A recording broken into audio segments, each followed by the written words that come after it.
Hey everybody, Hi Lord Tamerlane back with more obscurities in miniature.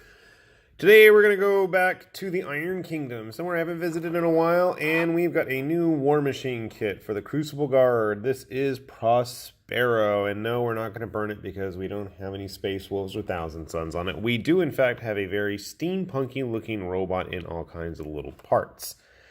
I can't wait to see what this dude looks like because I have a soft spot for turn-of-the-century looking automatons. And I don't really usually like robots, but, you know, that's odd. So he's going to be on a 40mm base, and he is a tall-looking fella. Let's see what kind of parts we have here. Sadly, there is no more card, because cards are so 20th century, and we don't do cards anymore, do we? I've lost them all anyway. Let's take a look at what we got here. Okay, so we have the main body itself. Oh, look at that face. I mean, that is a face that only a steampunk fan would love. Man, look at all the cogs and junk on this dude. Boilers and wires everywhere. He's going to be a hell of a lot of fun to paint. That face is so goofy and derpy looking. It's beautiful. I eagerly anticipate painting him. So, you can see he's got a very skeletal look to him. Very 19th century Terminator. I mean, if you wanted to do, I wonder if he'd work as some kind of a Necron even. That's kind of weird. He's got that skeletal look. He is vaguely Terminator-like. So, pretty simple build. And one thing that needs to be said, I've always enjoyed the medals that I've gotten from Privateer. They're always very nice quality, very cleanly cast. Not that I can say as much about their plastics. Then again, I haven't had too many problems with the plastics. I have had lots of issues with pinning parts on Privateer models. Thankfully, this doesn't look like it's going to be too much of an issue. I think just kind of scoring up the insides of those sockets where his arms are going to go. And then we have one last piece, which I'm guessing is some kind of a steam vent on his back. Maybe the other way around. If I can manage to get my big potato leaf fingers in. There we go. Okay, like that. Yeah, that makes sense.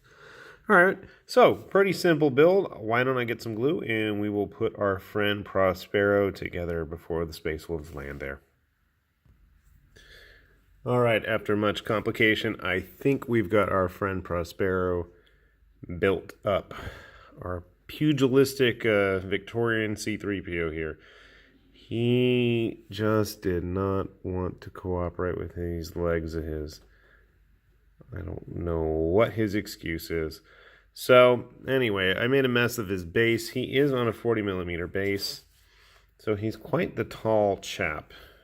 Just for some size perspective, you can see there that our Marine friend is barely up to his waist. Our Witch Hunter, no better. And the most electrifying model in the tabletop gaming industry, Bloody Bradigan Pit, barely puts up a fight to our galvanic pugilist here. I don't actually know what Prospero's deal is, but he looks like a mechanical Victorian boxer, especially with his hands like that in that pose, and that's what I was trying to do. But his arms didn't want to cooperate with me much, unfortunately. But he looks like he's going to be a fun model to paint. I'm sure he's going to end up with lots of brasses and coppers and silvers in there. I know the actual model on Privateer's website has him painted up in crucible colors, that kind of turquoise, tealish, blue-green. And I might actually do that. I do have,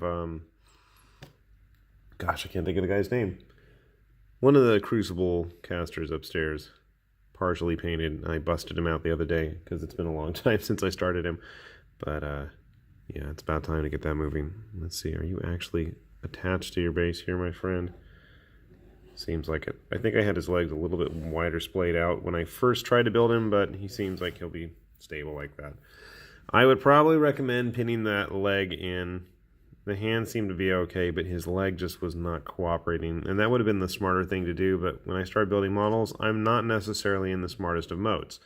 So, heed my advice, pin that leg. I honestly think you could probably just glue it and it'll be okay, but, you know, might as well make it more sturdy. So this is Prospero. If you shop around, you probably can get him for a decent price. I mean, I'd say under 20 is a fair price. He is a big chunk of metal.